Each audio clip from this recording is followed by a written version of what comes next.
Hi, everybody. Hi. Welcome to Sunday Night Knit Chat. We are mostly knitting podcast coming to you internationally this time. I am in Southwestern Ontario. My name is Noelle, and this is my friend Kelly, and I am coming to you from the island of Saint Martin in the Caribbean. Mm-hmm. So we're not exactly dressed alike today. No, we are not. We're dressed for the weather, although really it hasn't been super cold here, but it's chilly. So, and it's not chilly where you are. No, it's a balmy 27 humid degrees right now. So if I get a little shiny, we're going to know why. I'm sitting outside. I overlook the pool and another building. And so I'm hoping I can hear the waves breaking in the ocean. And so maybe intermittently tonight, in between a little bit of chat, you will also hear a bit of the waves breaking, which maybe will just let you think you're here in a nice, warm, sunny place too. Yeah. Anyway, we want to welcome everybody. Sunday night is not our typical normal podcast day, but we've had some things going on. So for the rest of the month of November, it will be on Sunday nights. And then once we get into December, we will move back to our regular Tuesday evening knit chats. So again, we are a mostly knitting podcast, but we do some other crafts as well. I know tonight, basically, I just have knitting, but I have very little knitting to show tonight. So. Well, it is hard to knit when it's 27 and humid, you know. Yes, we all feel bad for you, Kelly. Oh, well, thank you. We also have been having, we're near the end of storm season here in Saint Martin. So we have had a couple of days of some torrential downpours. I do have a little video to show. I'll just start by showing this one. It's just a little 20-second video. And this is what woke me up at 2:30 this morning. I went to sleep at 1:30 and I woke up at 2:30 to this. Let me just play this little clip. Here we go.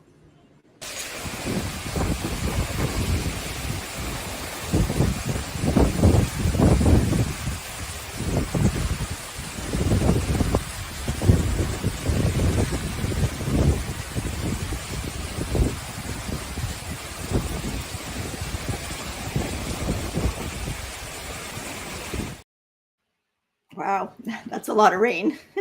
I thought that was a lot of rain until today. And then today we got actually quite a bit more. So where you had seen the chairs sitting down there was probably a good 10 inches of water that people were wading through. They shut the pool down, everything down. But then amazingly, when it was done, it was done. A half an hour later, the sun is out. I don't know where the water disappeared to. It's gone. And then we spent the entire rest of the day down at the beach and just have a lovely day. So it's crazy. These storms just materialize out of absolutely nowhere. And then just as quick as they come, they go. So yeah. So we're still having a great time and a little bit of rain. I mean, Mike likes to say, if you want to get out of the rain, get in the water. And you know, you're going to be in there getting wet anyway. So anyway, but it was, yes, Barb, it does. It makes our storms look tame, and it's crazy. It's very crazy. Oh, and Sharon says, yes, it looks just like Queensland torrential rain is so them this time of year. Well, that is weather that we're not used to seeing. And they did have a pretty decent thunderstorm too, which was pretty cool. Miles, I don't know how Miles thought about that because there's not a lot of thunderstorms in Chilliwack, so I'm not sure he was really comfortable with it. But anyway, we've been having a great time. Great time. That's good. So So okay, and so this past weekend, I went on a little road trip with my daughter Jacqueline and my daughter-in-law Rachel. So we just kind of did a little kind of tour in southwestern Ontario. So we went to one yarn store that I'd never been to before, and that was the Galt House of Yarn in Cambridge. And then we also went to the Needle Emporium in Ancaster, which I have been to before. And we went to Hand Knit in Hamilton, which I have been to before. But Rachel had not been to any of them. Jacqueline had been to the Needle Emporium and to Hand Knit. So yeah, so it was really, we had a really nice time. We went to some other stores and ended up staying in Paris, not the real Paris, but we ended up staying in Paris and had a really nice Airbnb and, you know, watched a Christmas movie last night. So, tell us the name. Tell you the name. The name of the Christmas movie was Hot Frosty. I don't know if anybody's watched it yet, but it was pretty funny to watch it with the three of us. We had a good time and, you know, a little bit of wine, and yeah, it was fun. I even stayed up till 10:30. Oh no. And I know Jacqueline and Rachel stayed up later than that. But luckily it was a nice Airbnb. We had our own rooms, and I could go to bed and they could still stay up and chat and talk. And great. Yeah. And so I've just got, let's see here. I've got a little picture here of our yarn haul. Now keep in mind, this is the whole of us. This is not just me, but I will show you mine later. So there was the little yarn haul from the 1 day little road trip. So we had a really good time. And I'm going to tell you right now, any pink yarn that you see in there is not mine. Not mine. So I'm branching out. But it was fun. And I'll show you what I got later on in the show here today. So yeah, so that was the weekend. And it's scary. We're getting closer and closer to Christmas. Like this past, coming up this Wednesday, it's only going to be 5 weeks. Like 5 weeks. It's like, how does it get here so fast? It's just, yeah. Anyway. Oh, there, Pam says that Hot Frosty was filmed in Brockville, Ontario. There you go. Did not know that. Anyway. Well, you know what? A few years ago, I was flying home from visiting Kendall, and there was a lady sitting next to me on the airplane, and she was telling me that her son was in one of these Hallmark movies. Hallmark movie. And so anyway, she was quite proud of that. And so we talked about it, and he was a snowman that came to life too, but I know it wasn't called Hot Frosty. So anyway, it was good. It was good. Yeah, that's a lot of fun. So well, we were going to watch like Love Actually or The Holiday, but we've already seen all those like a million times. So we thought we'd just watch this other one. So yeah, it was fun. So Donna, I'm not actually sunburned. Donna says I look sunburned. I think it's the light. I'm monkeyed around with the light here. My skin is tanned, but I'm definitely not sunburned. I'm very cautious about that. Don't worry. Very cautious. Okay. So I guess I did have a few questions. So I think we'll start off with some questions. Okay. So first question was about your tension when you're knitting in the round compared to then when you go to knitting flat. And so I actually looked it up because I know mine is fine. I don't notice the big difference when I'm knitting in the round or knitting flat, but a lot of people do. So I did look it up to see what I could find. Mm-hmm. Most things say that what happens is when you go from round to flat, that in most cases, and we're not saying this is the same for everybody, but in most cases, a lot of people's purl stitches are looser than their knit stitches, which results in your overall fabric, your stitches spreading out. So in order to counteract that, you would be needing to use a smaller needle tip on your purl stitches in order to compensate for the difference in the tension.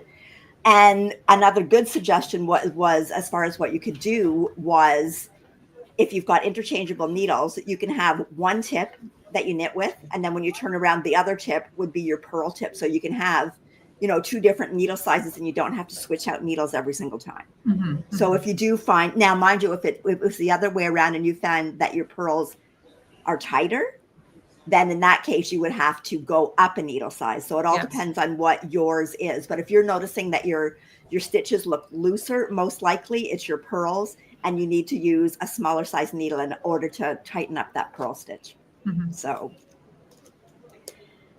okay, I don't know if anybody else has had that problem. Like I know there's not a whole lot of things that I knit that you're going from flat to. I guess if you're doing like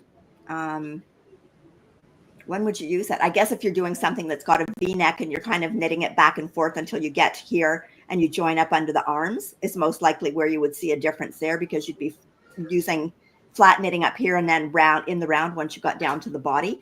But most cardigans, unless you're steeking it, you're basically going back and forth the whole time, right? And most top downs, you're still in the round all the time. You're just doing short rows for that short little bit at the back of the neck would be the only place where you're going back with purls. But so I guess the difference would be if you were doing something that was maybe in the round up to here and then you split and knit the fronts and backs separate. There you would notice it. So yes, that's right. IB Friendly says when you go from your short rows to knitting in the round. So, and your sleeves on a cardigan. So a lot of times, a lot of people do find that their sleeve tension, especially when you move to doing sleeves and you're on a smaller circumference needle, will find that their tension actually does tighten up, and you might have to change needle sizes in order to accommodate that. So, and then the next question I had was about weaving in ends on socks. I don't do anything particularly different. Like I don't do too many duplicate stitches on it, other than maybe right at the very, like where your heel meets up. But when I sew in like the end from my toe or the end from my rib, I just kind of take a sharp needle and just kind of barely put it in through part of your inside stitches. And then I do a turn so that you're not just going one way, you're going in an opposite direction so that it locks that piece of yarn in a little bit tighter. She's going to show, I can show this one because I finished these little socks. So I could just show you how I do the toe. So I sort of, it's right there. So I go down. I'm out here in the dark. Sorry. So once I lock in that first stitch, then I go, I will stitch down into the stitches. But then when I come back up, I lock through the stitches. And that's what you're seeing right there. And I always leave this little bit, a tiny bit, too, because sometimes those little ends, if you cut it really short, they will work their way out. So I like to leave a little they'll bit also of an sometimes poke through to the other side. That's what I mean. So they work their way, they'll pop back through. And then when I join additional colors, I always do the weaving in the yarn as I go. So once I've already woven that in, I have no need to go back against it. I've already got it in there. I lock it in for about 10 stitches. So again, you'll see here, well, I had to get a tiny little bit of yarn. I ran short by the teeniest little bit, but so then again, once those are woven in from the inside, I just let that sit in there about a half an inch like that. And the only one that I do go back in, as you said, and I weave back in, I'll show you here. That's like another hair of a different sort. So when I've woven this in, when I've introduced the new color, but then I've stitched back on those inside stitches. And again, I just leave that little end in there so that it can't work its way back to the other side of the sock. So.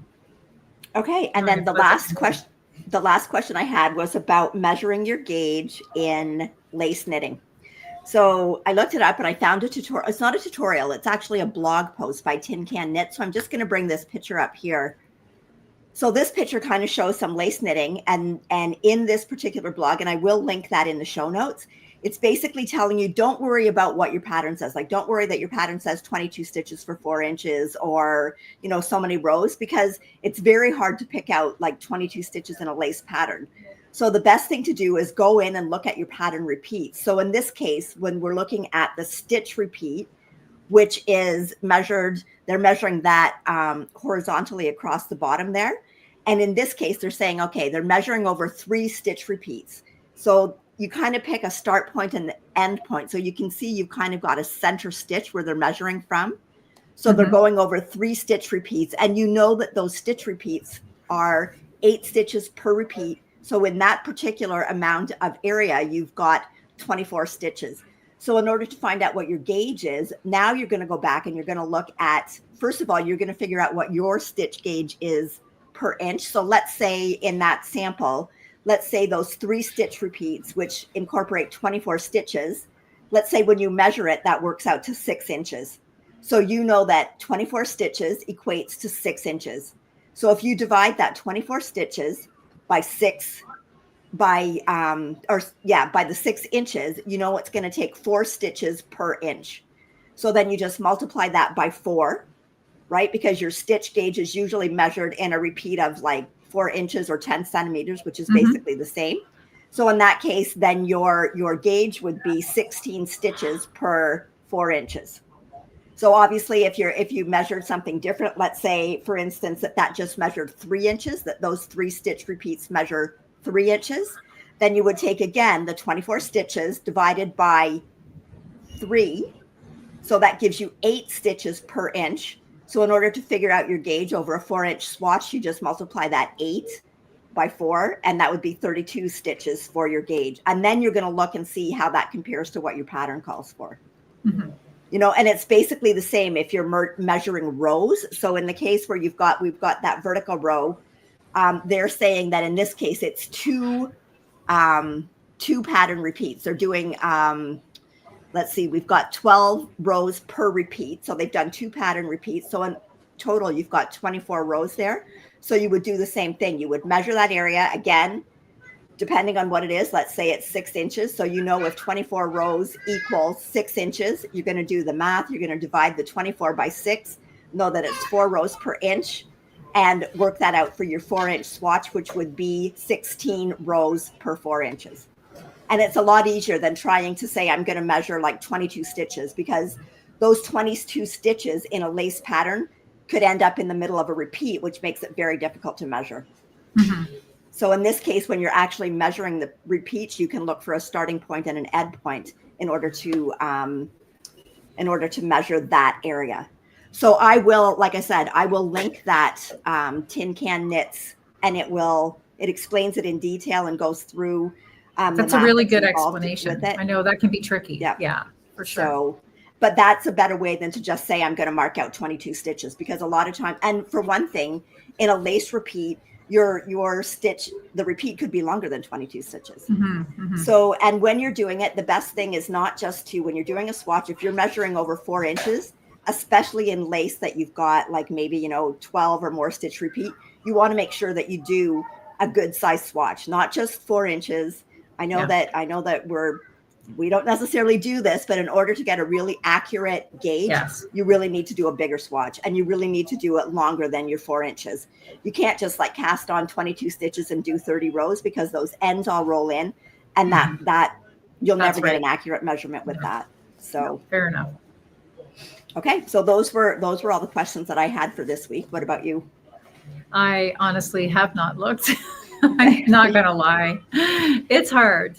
We're all here. I don't know if I mentioned that too, but we are all here. So all 7 of us, my son and his wife, and then my daughter, her husband, and my grandson, Miles. So with all of us, and it is their first time actually to the island. My husband and I have been here many, many times, but it's their first trip to the island. So we are busy every day. Yeah. And I've just not had a chance to get in here and look around. I will do some catching up when I'm home for sure. Okay. So we will move on to what we're wearing. Well, this will be short because I'm just wearing a t-shirt. Nothing that I've knit. Okay. I am wearing the Merry Mint by Natalie Sheldon.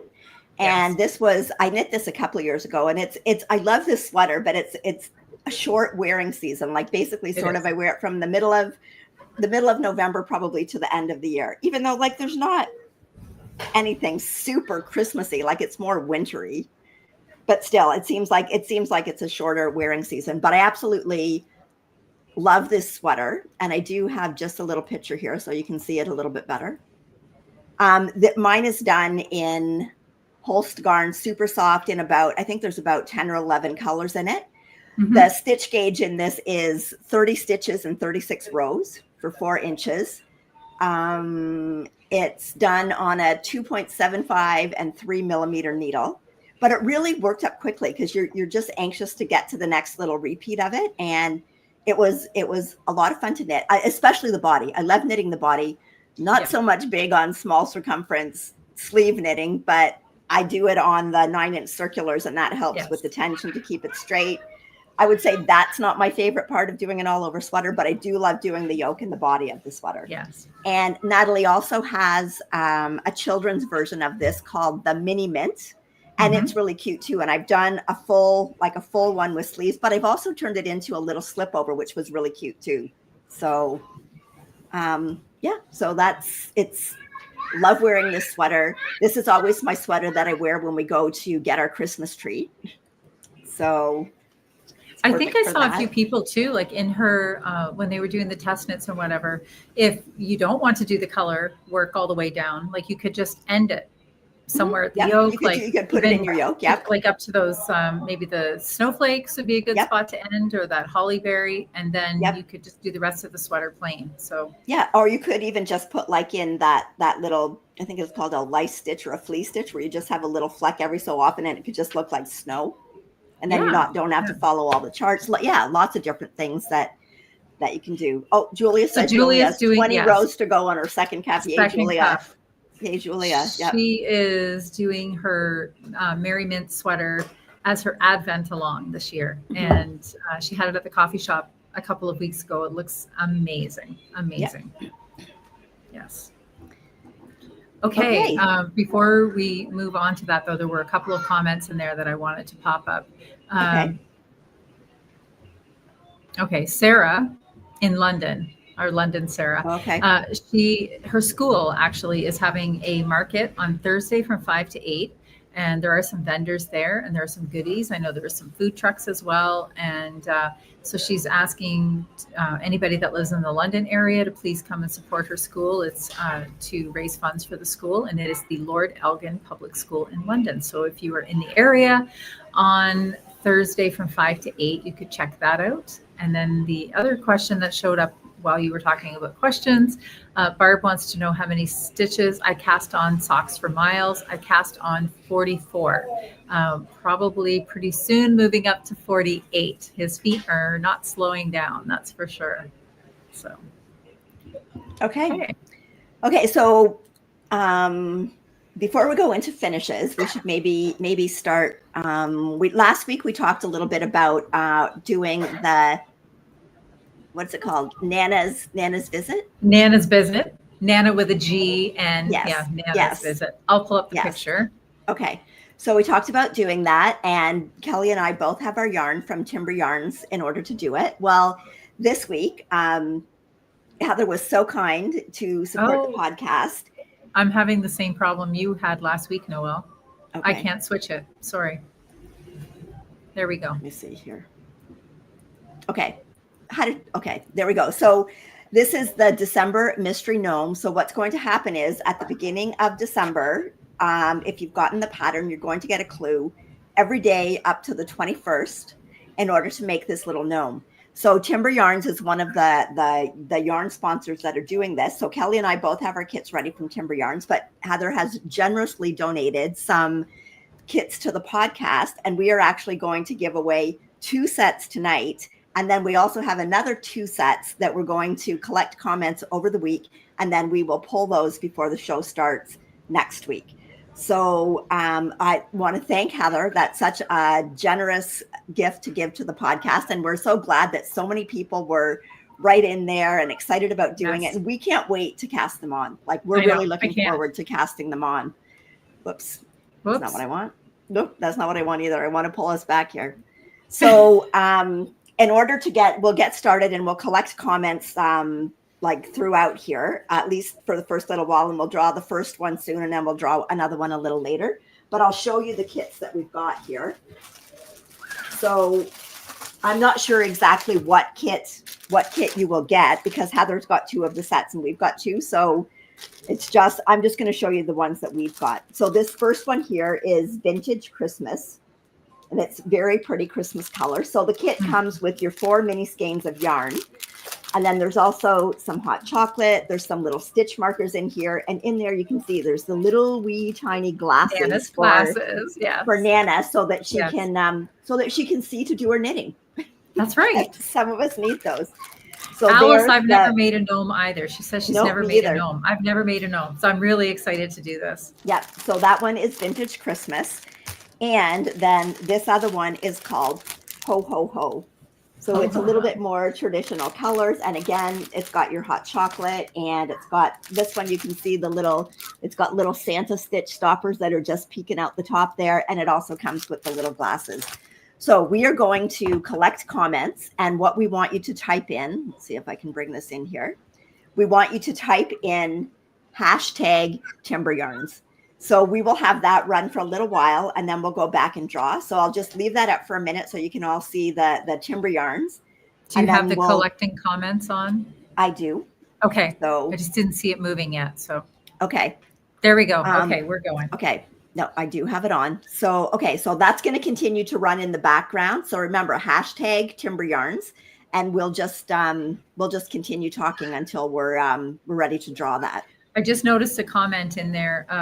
Amy was actually saying that she loves Sarah's gnomes, and she said that she knits a couple of them each year, and then when she's done them, she leaves them on co-workers' desks. Oh, Isn't that's that nice. Sweet. That's a so great sweet. idea.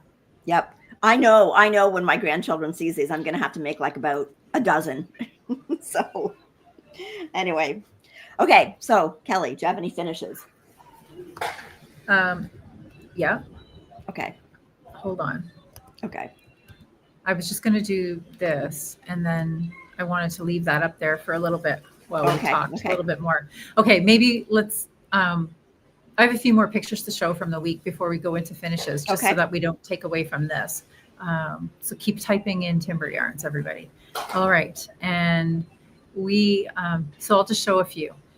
So this, I didn't get a lot of knitting done on the airplane this time. This is the thing. Normally I look forward to that time and I think, oh yay, unadulterated knitting time. But this time we had a little guest in our row. He was plane hopping. I'll try to show it. There we go.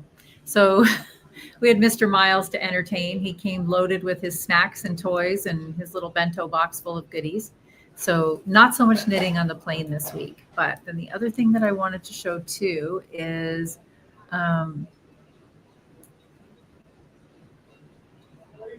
we went down to the boardwalk. This is in Marigot on the French side of the island. So the island is actually divided into two parts. There is a Dutch side and a French side. And actually, I think it was maybe closer to 7 years ago, there was a horrific storm that went through here and actually did unimaginable damage to the island. So it's taken them a long time to get back to where they are today. But they have a special guest that was in town the day after we arrived, the Queen. And I'm assuming it would be the Queen of the Netherlands because she was here on the Dutch side. And it's taken them all of this time to rebuild their airport. So she was here visiting and sort of touring around the island. And we passed her like 3 times while she was touring around the island, which was pretty cool. So she was here to sort of like put her seal of approval on the airport. And then that night we actually went out to, I have another quick little video to show too. We went out to a restaurant that I really like, that Mike and I go to often. And Damon and Mike both had the lobster. Not for me.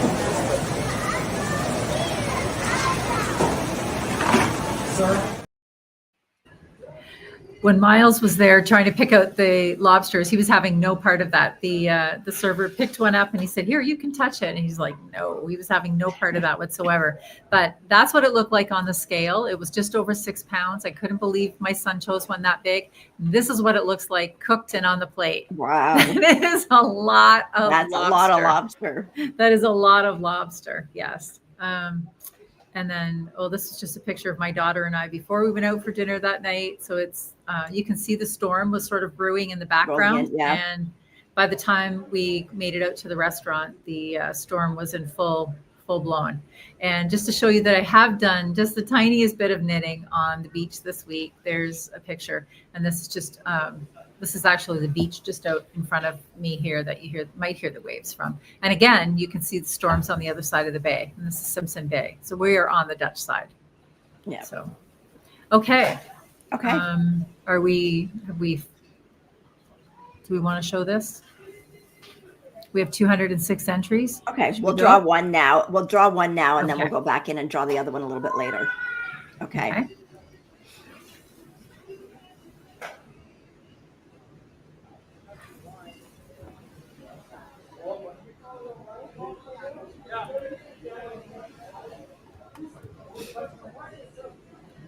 Okay, Dreamweaver. Dreamweaver. So congratulations to Dreamweaver. So she is our first winner for the tonight, but don't go anywhere, anyone, because in a little bit we'll draw another winner. So, and again, at the end, when we've drawn the other one, we'll put up the info on how to get a hold of us. And yes, and we'll get that out to you. Anything that we're shipping or Heather shipping from this point forward from Canada will not be going through Canada Post. It will be going through a courier service. So hopefully it will get to you in time, depending on where you are. If not, you'll have it to do it at a later date. But we will do our best to try and get it to you in time for the start of the knit-along. So congratulations again, and we'll draw another one shortly. So if you haven't typed it in already, remember, you only need to type it in once. It will stay there. It's still collecting comments. So if you've joined us after, you can type it in. But if you've already typed it in once, you're good for the next draw. So, okay, Kelly, have you finished anything?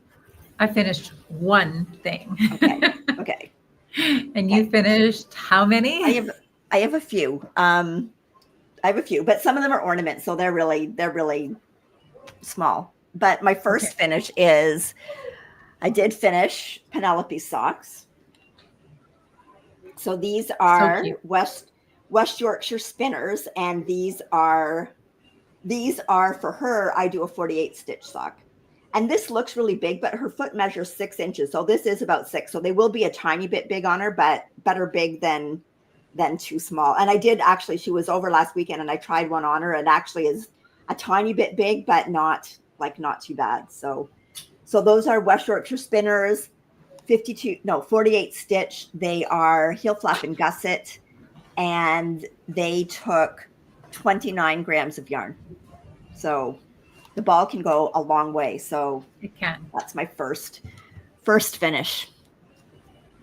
Okay, and I'll go through I finished some of the little ornaments. I know I showed you last week. I had one done, and I had been started on the one in the this is in the West Yorkshire spinners, and this is nice. The Nutcracker colorway. And I weighed, this is about 8 grams of yarn. So if you've got like even an Advent that's got like 10 gram minis, you can make these little baubles. So these baubles are a pattern by the pattern that I used for most of these that I'm going to show you is 12 More Days of Baubles. It says part 1, but there's actually part 1, 2, and 3, which I have all of them. They're by Stacey Lewis, and she's got a whole bunch of different ones. Like I have this one, which I've got all 3 parts of, and then I've also got 12 Dazzling Days of Baubles. So I all in total, I think I've got 24 different patterns. But I mean, that gives you the size and the number of stitches. But basically after that, you can pretty much do whatever you want with them. So that one is just the West Yorkshire spinners. That's just like a plain stocking stitch bauble. And they're really cute because I showed last week. It almost looks like a little sweater when you're doing it, like a little sweater for the bauble. So that's the first one. Now, full disclosure, 4 of these I did in the summer when I was doing stuff, and I've never showed them. So 4 of them that I'm showing you did not get done this week. They were actually done in the past. So this is another one, and it's kind of got like a cable-y lace pattern in it. And this really is pretty. Yes. Yeah, this is just it's a leftover sock yarn. So again, some of these I'm just pulling from my sock yarn, so I'm not exactly sure what the yarn is, but this one is a speckled yarn. So you can see the pattern still shows up really nice even with the speckled yarn. And then these are little leather tags that Ross makes me to put on them that basically just have 2024 on them. So when you've got them on your tree, and I've done them for the kids in the past, then you've got the year to show which year it was from. Oh, that's cute. I like that. Yeah. Yeah. So that's number 2. And then this is another one here. And again, this is another cable pattern. Linda says she just saw tons of plastic baubles in a thrift store over the weekend. I hope you grab those up, Linda. No kidding. And then this one, and this one's got a sparkle yarn. So you can see it that's nice. Kind of glittering a bit there. Mm-hmm. And this one, and the nice thing about these is even if you've got like this is actually a leftover merino linen. So even if it's a 1-ply yarn, it's not socks. So like you can still use those leftovers in order to do the baubles. Yeah. So this is just kind of a lace pattern around on that one. And then this one is my favorite. Okay, so this one is a color work one. Oh, and pretty. This yarn, both of them are hand spun. They're hand spun that I did this Very summer nice. in the what was it? The Tour de Fleece. So that one, both the white and the kind of like, it's actually like a grayish green background, are both hand spun yarn. But yeah, so it was fun to do the color work on it. I did, when I was doing the color work, I did do it on the 9-inch circular needle, because basically the whole circumference is about the size of a sock. So obviously you can't start on that because you're starting off, well, you start off up here, right? So you start off obviously smaller and you have to decrease again smaller. So you can't stay on the 9-inch. So you have to switch to some other method in order to close it up. And there will, I do question too about where you actually get them if you're buying them, and you got them at Michael's, didn't you? I got them at Michael's. Yeah. I can't remember the pattern actually does tell you the size that the baubles need to be. So again, I will have the pattern linked. You can go in and you can see, but I know that I bought I think I bought them in containers of 24, and I bought 2 containers, and I'm almost done the first container, but that was from last year and this year. So, but I got the second 24 after Christmas when they were on sale. But if you watch at Michael's, a lot of times they'll have a coupon, and it's just really nice way to use up like some of your bits and pieces of leftover sock yarn. And it makes a nice gift to someone. It makes a nice little thing that you can even tie onto the outside of a present. So Lisa is also saying that in the States, Hobby Lobby and Joann's both carry the balls as well. So okay. Very nice. Very nice. Okay, so that is that one. Do you have any more finishes? Any more? I have one. Okay. I'll show you. I finished okay. a pair of socks for Mr. Miles. So these are, so you can see I've got both of them. They are cute. These I made using the Croy Blue Rag stripe yarn. And then I also used the heels and toes are using the Knit Picks Stroll Fingering, and the colorway is Firecracker Heather, which I think is a pretty good match for that yarn. It does really go together well.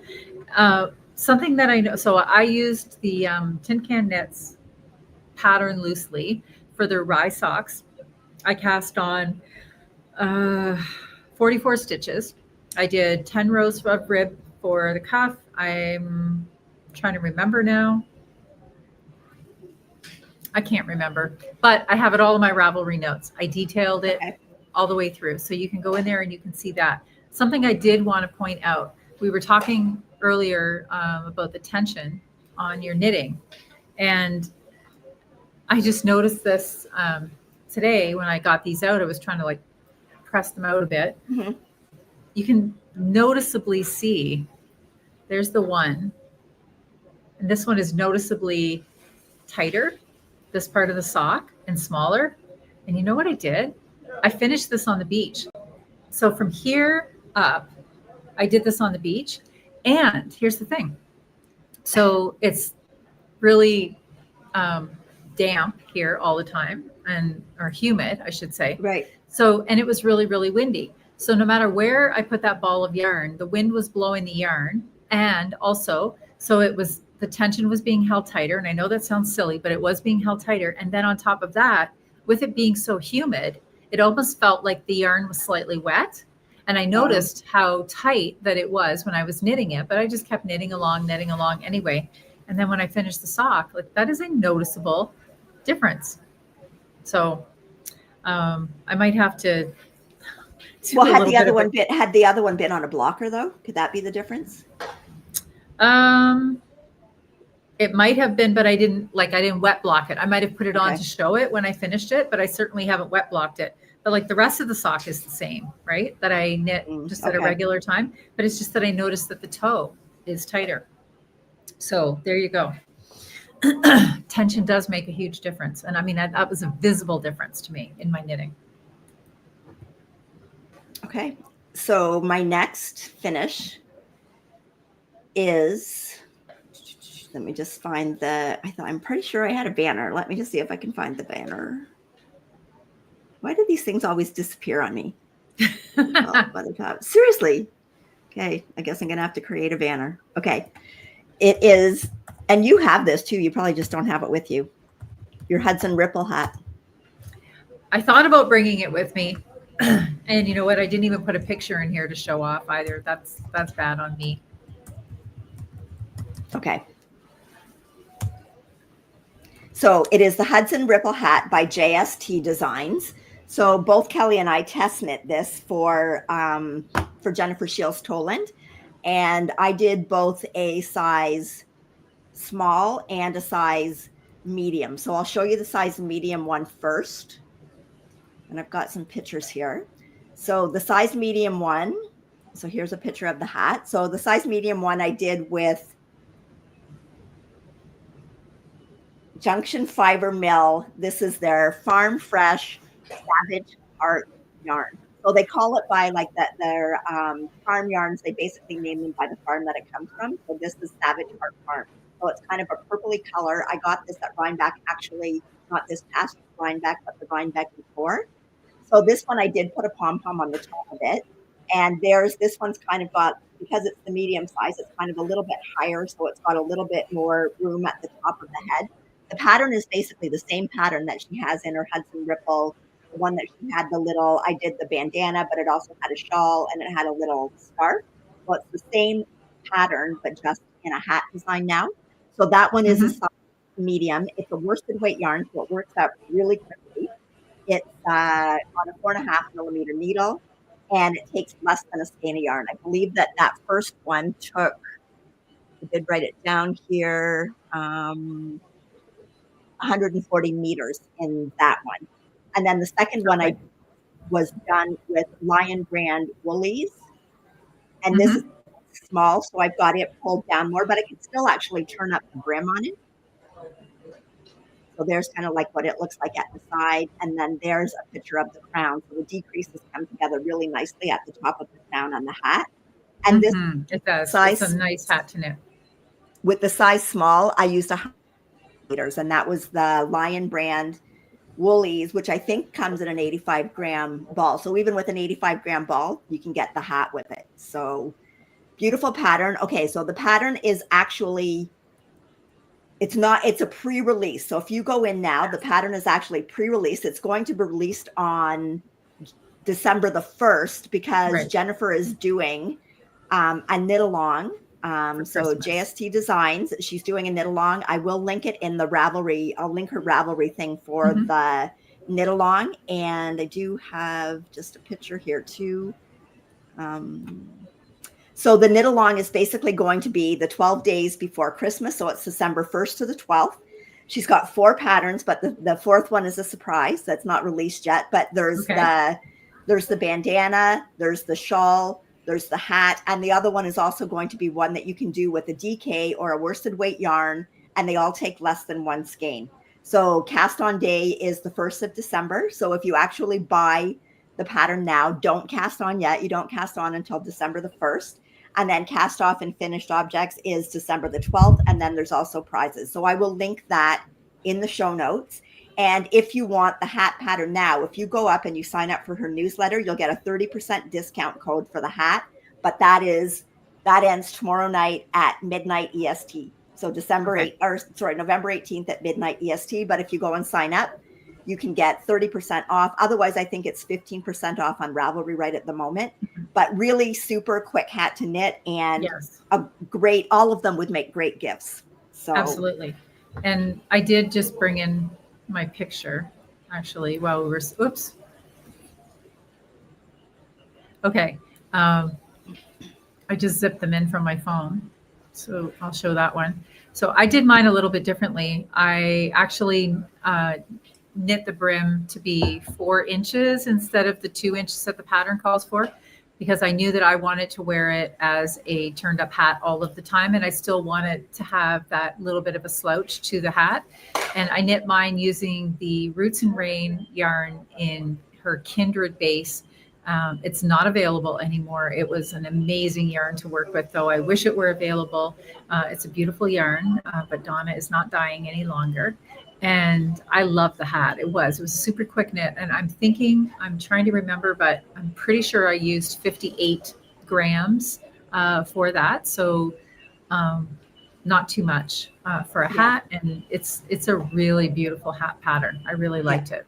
And it is. It's like it's super quick. So it's the pattern stitch actually looks more difficult than it actually is. It's actually a really quite simple stitch. It's easy to get the hang of. It's memorizable. Yes. So great for gift knitting. So okay. So maybe we'll go in now and do the other draw. Okay, so we'll give you a minute quickly here. So if you've just joined us, we want you to go in and type in. Did you put that in there? Hashtag Timber Yarns. And we'll give you another minute or so here. In the meantime, I'll talk a little bit about that knit along. So, like I said, it is the Nana's Visit, but it's GNANS, and that again also starts on December 1st. I have all these things that I want to knit on December 1st. So I have to get all my socks December done. 1st, I'm telling you, I better have nothing else on my agenda that day because I've got a lot that I want to do. Yeah. And so there are still kits available from Timber Yarns if you don't have a kit, and I'll just quickly pop up here the colors, all the colors that she's got. And so this is Timber Yarns, and her website is timberyarns.com, and all of the colors are listed on there. So there's still time for you to get your kit and be ready to start with us on December the 1st. Yes. Okay. And again, I'm going to draw the next prize. Bring this off here, and I will bring this back up. So this just shows the winner, but believe me, it's still been collecting comments. So I'm going to go back in, and we're going to draw again. Yeah. Draw again. And we've actually, some more people have entered because we've got 239 entries now, 240. So I'll leave it. It's still going up. So I'll leave it for a minute. Oh, 241 again. Yes, Haley, your first entries do count. Yeah. Yes, the first entries count. So okay, they're still in there. They are. Okay, I'll just leave it for a minute while we talk for a minute. Yeah, so I've never really done an Advent thing where we're doing it on a daily basis, and now we have time because we got all our other stuff done ahead of time. That's right. The Advent the moment that we were waiting for. We were part of that Advent along, so we could take a rest in December. Yep. And sign up for yet another Advent project. That's right. So, but now we've got time to do that. And it's like, to do the fun little things. So now we're really excited about doing that. And again, we want to thank Heather because absolutely. We're so glad that we can invite all of you in to do it with us. And and Alice, no, she's going not to be shipping Canada Post with UPS, I believe. So I'm not sure. I'm not sure. Yes, I think she said UPS, and I think it's UPS, and whatever the one is in the States as well. Yeah. And I also want to just do a little recap too. When I found out that Heather was dyeing yarn for this little thing, and I got looking at it, I actually bought a kit for Noelle for her birthday. And I think that everybody in here knows Noelle well enough to know that this is going to drive her crazy because she cannot knit ahead and finish this little project any faster. I can't.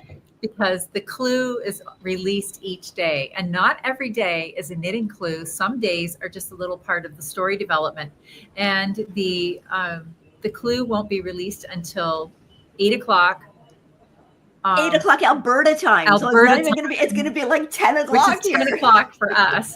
So we all know that this is going to keep Noelle in pace with the rest of us. Nobody can knit ahead on this and finish early. We all will be finishing at the same time. So we're really excited to be part of this as well. Okay. So I'm going to go in and I'm going to draw now. So. Okay. Good luck, everybody. Okay. Good luck.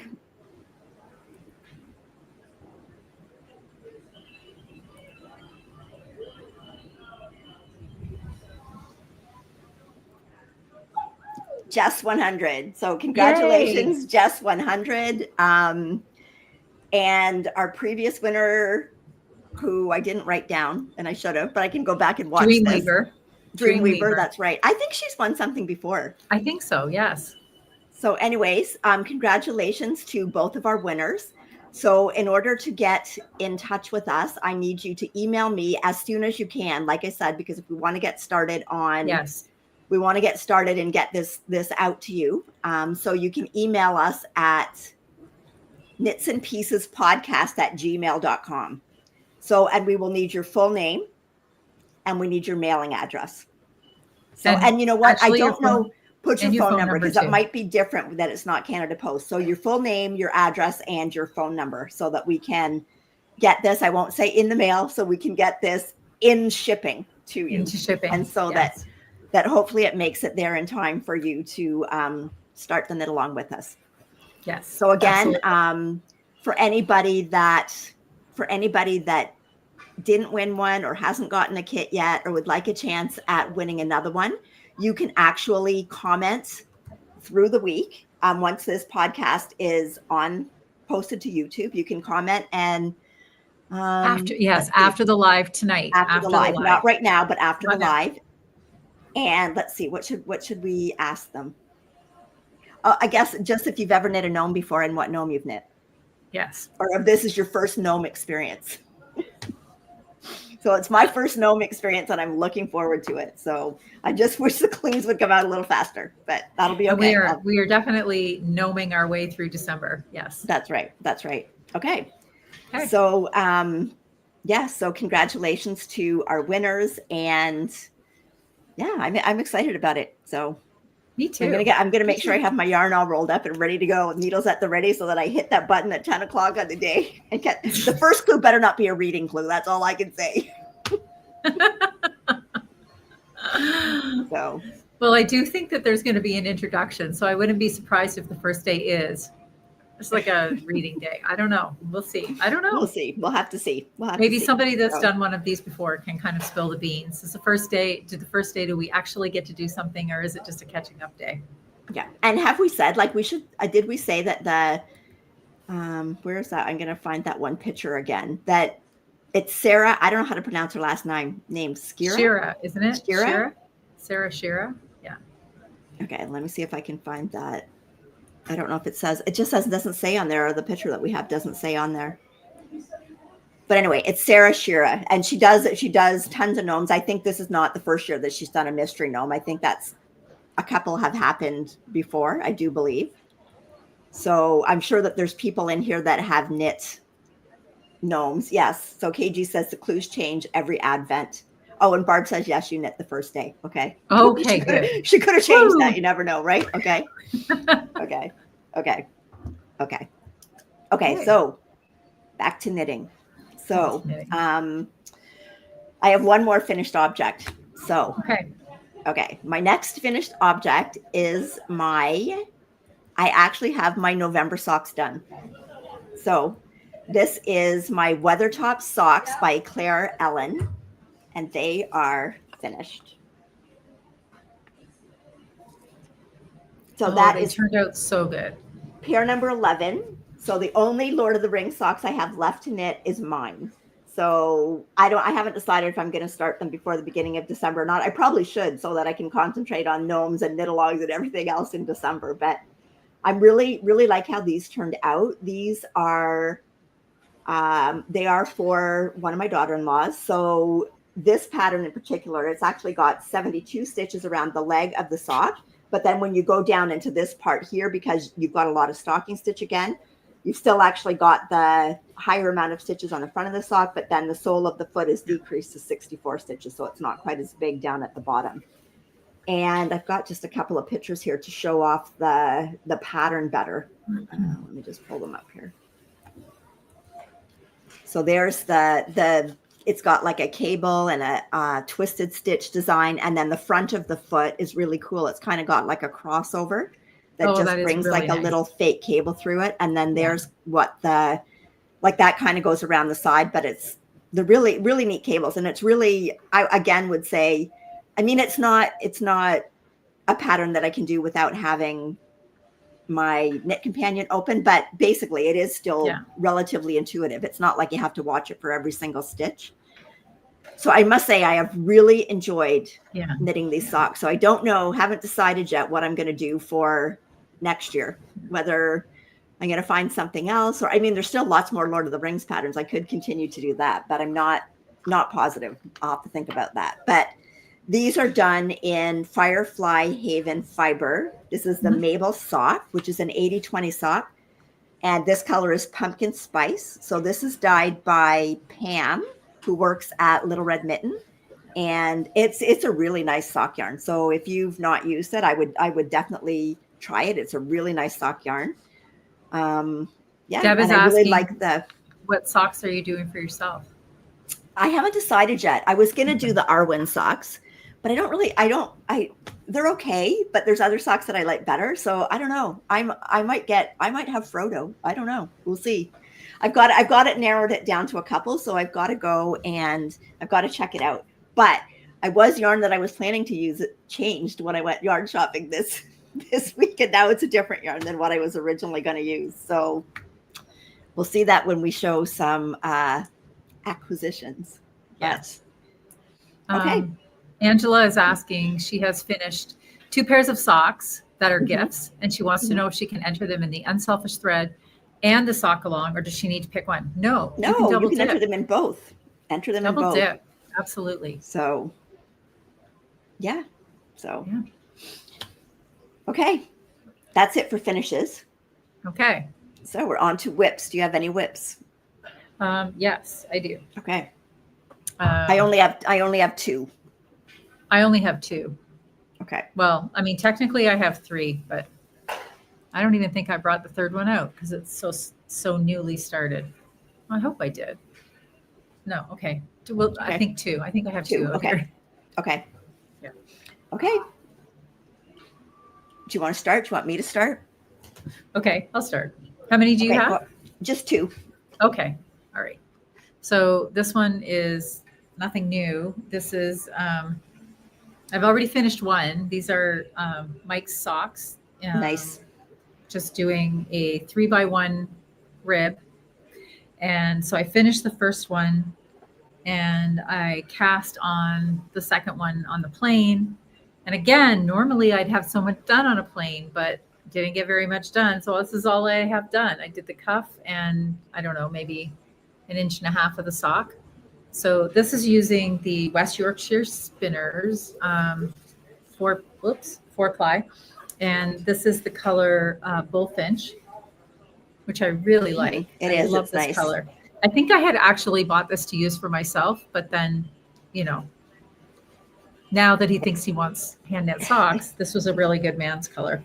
And Yorkshire spinners is a really good yarn. It is. You can do I don't think that there's any sock size that you couldn't do with it. Like it's got quite generous yardage. Yes. And it's wears well and it's very cost effective. Mm-hmm. Yeah. So I'm pairing this with a stroll, again from Knit Picks. This is the fingering, it's colorway ash, but they do really pair together well. So that's my whip number 1. Okay. So my whip number 1 is, I finished Penelope's socks. So I've got one of Molly's done and I am on the second one. So I'm past the heel flap and gusset. And again, this is still that one ball of West Yorkshire spinners. Keeps going. That's right. So this is again the Nutcracker colorway, which is a sparkle. So I've done Penelope socks. I will still have some left after I finish Molly socks, and I've already done one bobble. So I know I'm going to have enough for at least another sparkly bobble with this. So it really does go a long way. So, and it's nice to knit with, and it's kind of like your self-striping vibe here where you just want to keep seeing when it gets to the next. So, okay. So that's those will be finished for next week, hopefully. Joy says that she's catching the live for 2 weeks in a row, and I'm assuming that's because Joy. We're on Sunday. So hi, Joy. Oh, she's in Maui. She's in Maui. Yes. Wow. Yes, absolutely. So I don't know that we actually mentioned this at the beginning, but since we are here on a Sunday, we're actually getting some sort of different viewers that aren't able to join us on a Tuesday, maybe because of a time zone or previous commitments. So we just want to welcome everybody, those of you that are here that followed us over from Tuesday, and then also the new people that are joining us on a Sunday. That's great too. Okay. All right. So the next one I had a banner for this one too, because this is an actual pattern. Okay. So I started making, it is the Dunluce shawl, which I believe Dunluce was it either a place in Scotland or a place in Ireland? It's a place in Ireland. Ireland, yes. Yep. So but I'm actually not going to make the shawl size. I'm going to make a head wrap. So mine will be considerably narrower, and it's a pattern by Brenda Brayfield.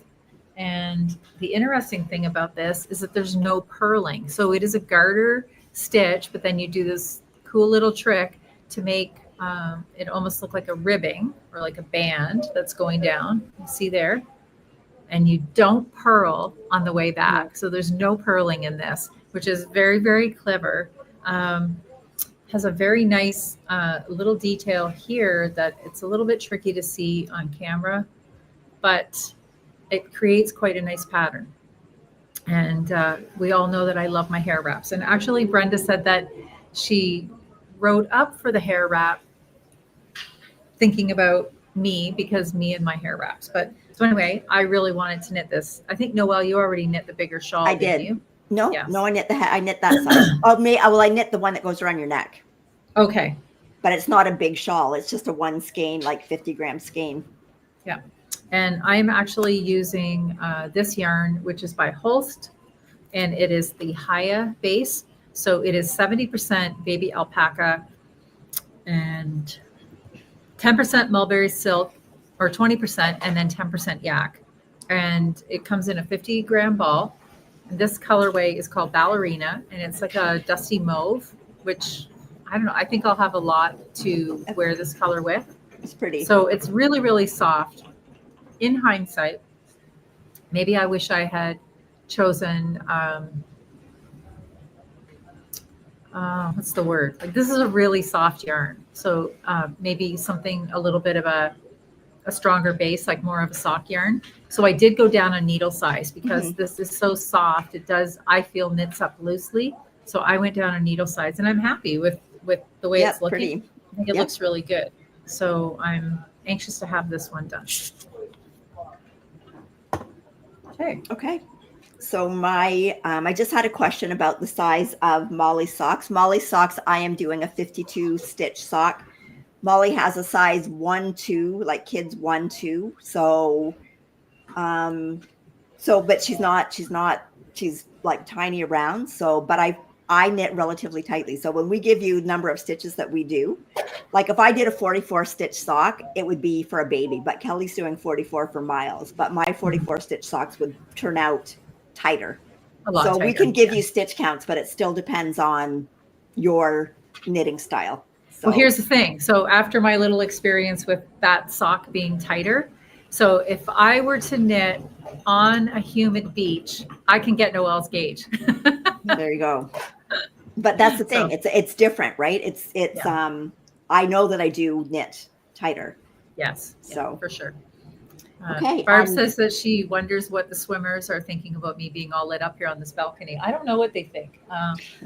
I do know that that's my family behind me playing shuffleboard, because I can hear my son, and I've heard Miles, and I've seen Miles running around behind me back there a little bit too. So I think they're okay with it, because it's my people. So. Okay, so I have one more whip. And so my next whip is my, where are we here? My Little Love by Anka Strict. And I do have a picture. There we go. So it's almost done. It should be done by next week, hopefully. So I am doing mine in Retrosaria Pomar Mondim. So I am. That looks like the color of my head wrap that I'm making now. It is pretty close, I think. It's kind of like a dusty lavender. So here we are. I've got one sleeve done. So, and I've got the other sleeve on the way. I've weighed yarn, and I have enough yarn. I might have about 2 or 3 grams left, but I've got exactly enough yarn. And I even didn't make my sleeves go in as narrow as what it calls for in the pattern, because I thought this was narrow enough. And then with the cuff coming in, it's fine. I've tried it on. It fits perfectly. It comes to about my hip bone. I know that the stitch pattern will open up a bit once I block it. So I'm pretty sure that I should have that done by next week, because I always find the second sleeve for me goes faster than the first, because the first I'm marking out all the places where I put my decreases. So I find once I get to the second, it's so much faster. And again, this pattern is super easy, really easy to remember. And yeah, this pattern has got such nice details in it. It's like when you do the back of the neck, it's kind of like this. The way it is if you didn't do anything else, your front would kind of pull up. But what she's done is she puts short rows down here in the front, so that this like goes, you can see here, it goes a little bit higher this way. So it gives you a little bit more length that's going to hang down the front to even it out a bit more from the back. So she's got really nice little details like that all through the pattern. And the fact that you've got this little applied I-cord edge that you do right while you're doing the band's knit right with the cardigan. So when I cast the second sleeve off, other than sewing in my ends, basically you're done. So there's no finishing, no picking up. The only things you're picking up is when you go around to do the sleeves. So I've really enjoyed knitting this. It's going to be nice to have a nice fingering weight cardigan. So I'm really happy with it. So I'm hoping that will be finished for next week as well. So anyway, and I do really recommend her patterns. I think this is the third, I think, one of her patterns, and I've really enjoyed knitting them. They're very well written. And again, a lot of them have just those little details in them that just finishes them off nicely. Okay. Mary Ruth says that she's doing a vanilla sock for her husband in West Yorkshire Spinners in the owl colorway. I don't think I've seen that one, but just the name alone intrigues me. Yeah. Have you seen that one? If I've seen it, I didn't know that that's what it was called. Okay. So I'm interested. I know even on the weekend, Rachel was knitting with West Yorkshire Spinners, and it was a color that I hadn't really seen, and it was really nice too. And I actually think she might have bought more West Yorkshire Spinners, but it's really nice yarn. I enjoyed knitting. I really enjoyed knitting with it. And I think so I have quite a bit of it in my stash, but I think that's actually the first time I've actually pulled some out to knit with. So won't be my last time. I'm going to pull some more out. Yikes. Okay. Yeah, that was mild. Sorry. Okay. So I guess we're moving on to, did you buy anything? Do they sell yarn in St. Martin? They do not. They do not. I bought some things this week, but no yarn. No yarn. Okay. Well, I'll just quickly show you what I bought. So I'll do my Needle Emporium stuff first. So I had bought quite a bit at Galt, so I actually stayed under control at Needle Emporium. But this is the yarn that I got there, and this is Emma's crazy beautiful color, practically perfect sock is what it is.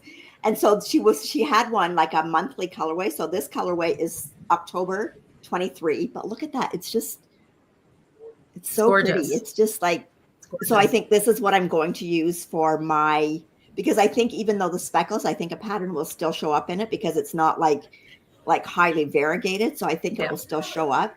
So I'm really looking forward to using that. I got this at the Needle Emporium.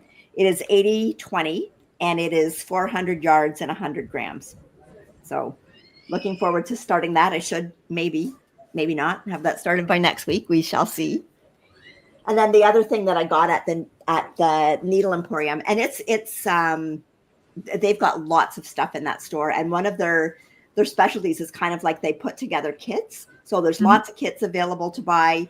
They carry lots of spin cycle. They've got Rowan. They've got all sorts, Hedgehog, lots of different brands. So this is the second thing that I bought there. So this is Freya, and actually this yarn is on sale there right at the moment. So this is Freya Fine Hand Paints. This is a 100% merino, hand wash only. So it's not a super wash. This color is called Aswan, but it's kind of like a not variegated. What do we call these again? I forget. But it changes from one color to the other. Gradient. It's a gradient. So I couldn't remember. But this is, again, it's not even pink, but I really like those colors. Yes, it's beautiful. I love that teal on the outside. Yeah, I haven't decided yet what I'm going to do with it, but when I do, I will let you know. But I really like the colors. And I had used yarn like this before in my pressed flower shawl, so it would look wonderful in a pressed flowers. So yeah. And there's actually a really cute little pressed flowers kerchief So who knows? That might be in there. We'll have to see. Who knows? Yeah. So that was what I got at the Knitting Loft, and we had a lovely time in there. And the Knitting Emporium. Knitting Emporium. And Lynn was in there, and Lynn, came up and said hello. And she was the one who won the Felicia yard when we gave away the Felicia yard. Oh, nice. So that was cool to go in and see her. And Jacqueline bought some spin cycle in there, and Rachel actually got enough Patagonia. I can't remember the color name, but actually a gorgeous like orangey reddy rust color that she's going to do a sweater in. So, okay. And then we also went to Galt House of Yarns. We went there first. Again, lovely store. We had a really good time in there. They carry a wide range of sand and scarn yarns. Mm-hmm. So they've got like the Sunday, the Double Sunday, the Tweed, the Sisu, the Peer Gynt Light, the Lena Light, like a lot of sand and scarn yarn. And one book that I have been looking for years, literally years, and could not find, they had. And that is this book here. And this has there's patterns in here that, who knows? Oh, right. Yes, there's patterns in here that I really like. And I was really happy to get this book. So I can't remember how many patterns in it, but just the really kind of oversized, but there's patterns that are done in like thicker yarns. There's patterns that are done in mohair. And so maybe in the new year, you might see one of these pop onto my needles. We'll see. But I was really looking everywhere for that book. And then what I also got in there was, and this might be to do one of the sweaters out of those books, was some Peer Gynt. So this is Peer Gynt. It's a non-superwash Norwegian wool. Do I know that? It is Norwegian yarn, but this is Peer Gynt tweed. Mm-hmm. And so I don't know if you can see the colors in there when I hold it up? I can, yeah. So anyways, I got enough of this to do either like one of those big Gansey style pullovers, or I haven't decided if I'm going to do a cardigan. I haven't decided yet, but I really like the tweed because then I thought it would be really nice just to like pick out one of those colors and just do a little neck scarf in one of the colors. Yeah, so very nice. So I got enough of that. 12 balls, I think I got of that. So enough to do basically whatever I want with it. And then I also got this little kit to do the DRK Everyday Cowl. Oh, very nice. And then there's the yarns. So this yarn I have bought before at Little Red Mitten. It is the King Cole hand spun Prism DK, but it's just kind of like a color changing yarn, but it looks really good in with I bought another ball of actually this yarn here. So this is the Sand and Scarn Tweed. And that color is like a really deep, like Merlot almost. I like those colors, yes. Yeah, but this yarn is 80% extra fine wool and 20% cashmere. And it just feels amazing. So I got an extra ball of that because I thought I could do some little mitts or some fingerless mitts to go along with the cowl. So, and if I really like this, and I'll see how it behaves, I wouldn't mind doing a sweater in this, but I want to try it out first and see how I like it.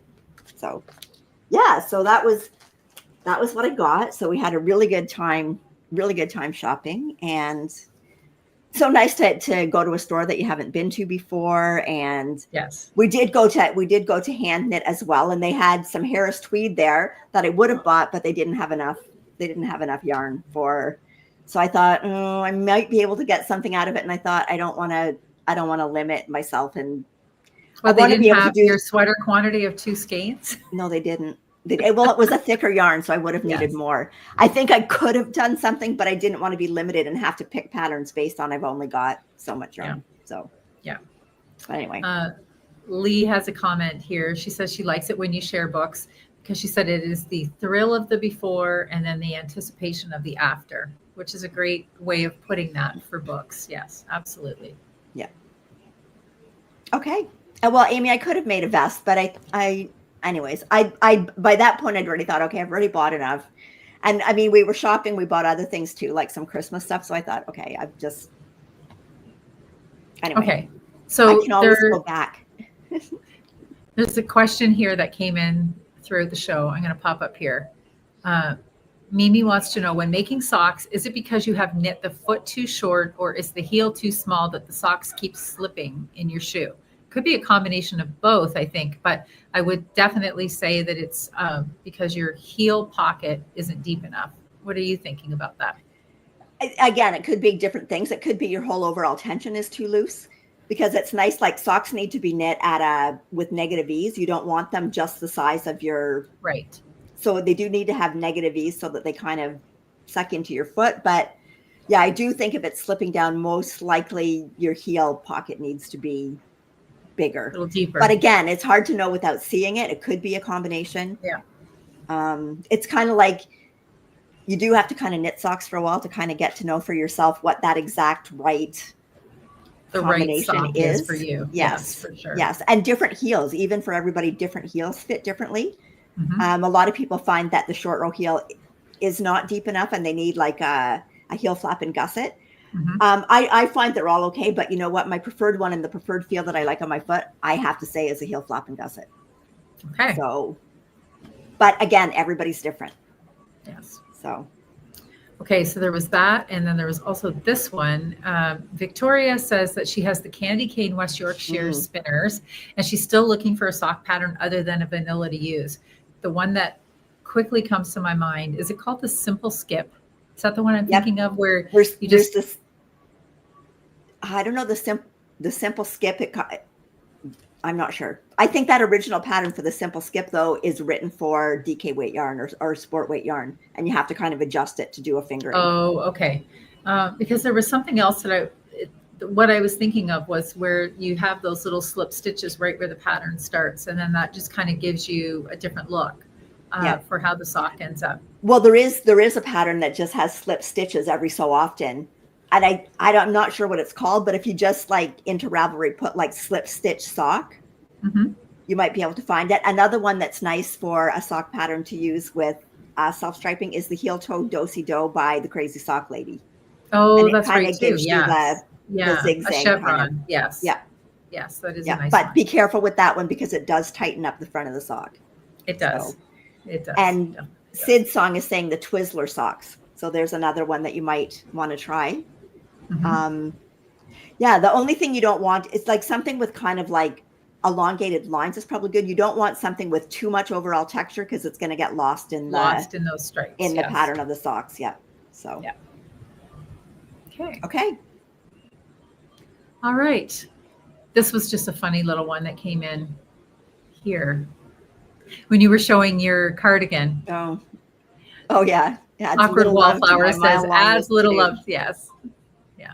Now she does have, I'm just going to say there, like in her, like love pattern, she also does have like a great love and a big love, which is similar style, but done in a thicker weight yarn. So and I've done one of them. I did it for my daughter-in-law and did it with 2 strands of whole scarn ties held together. And it was a beautiful cardigan. So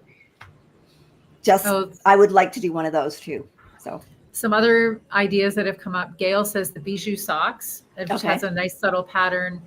Andrea is suggesting Rhinebeck roomies. That is a good pattern. That would work well. And then, this is another one that I did think of. Dreamweaver says blueberry waffles. And I was thinking about that one too. So, and Marg says vanilla latte socks. So lots of suggestions there. So. And I do want to report that I took Jacqueline's sweater with me and gave it to her this weekend, and she wore it today, and it looks great on her. So, and she loves it, and Rachel wants one. So. Rachel can knit her own. Anyway, so it's really nice to see. It is really nice to see family wearing your knit. So, absolutely. Okay.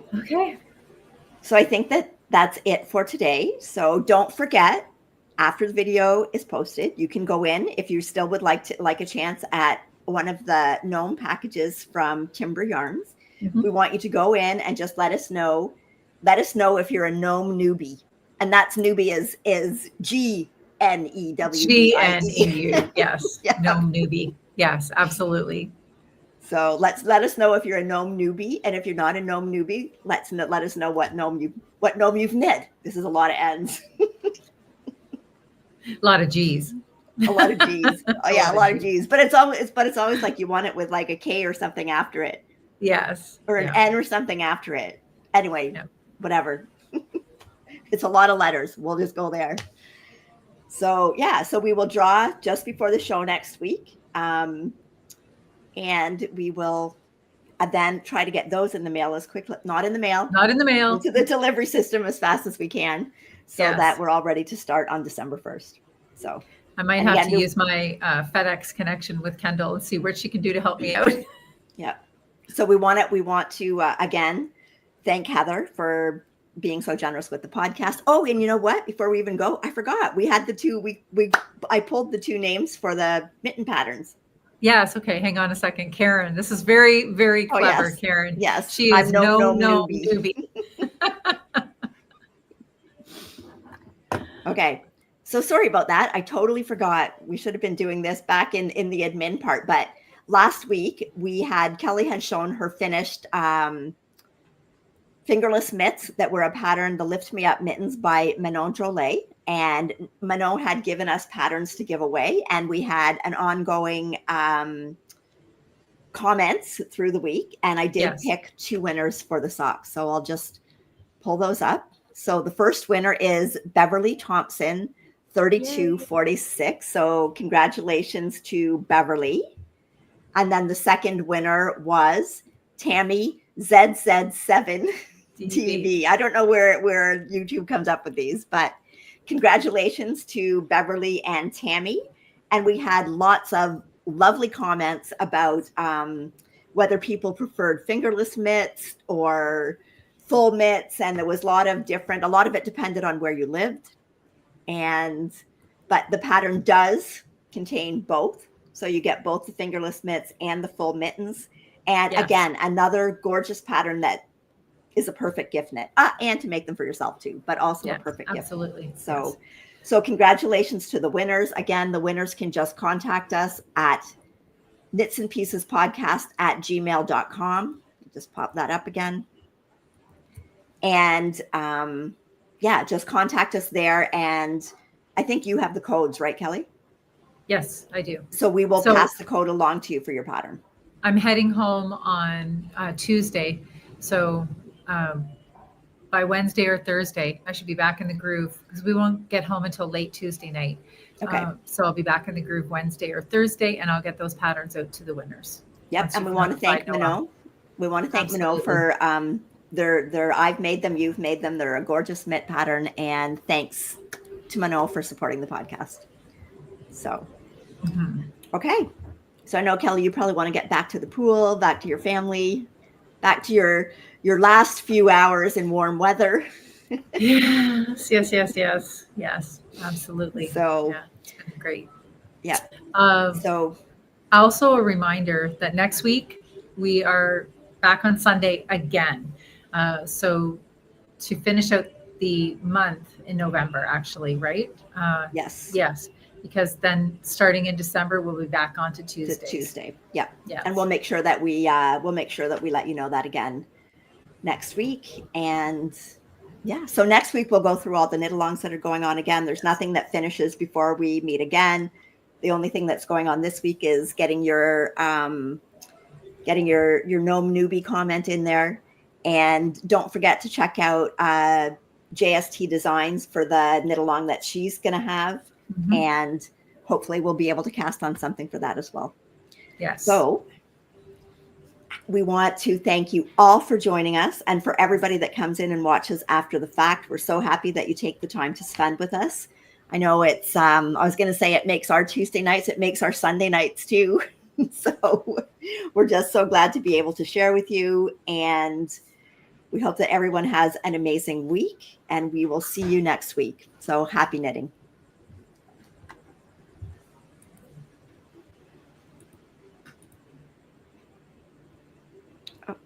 Now it's not switching back for me.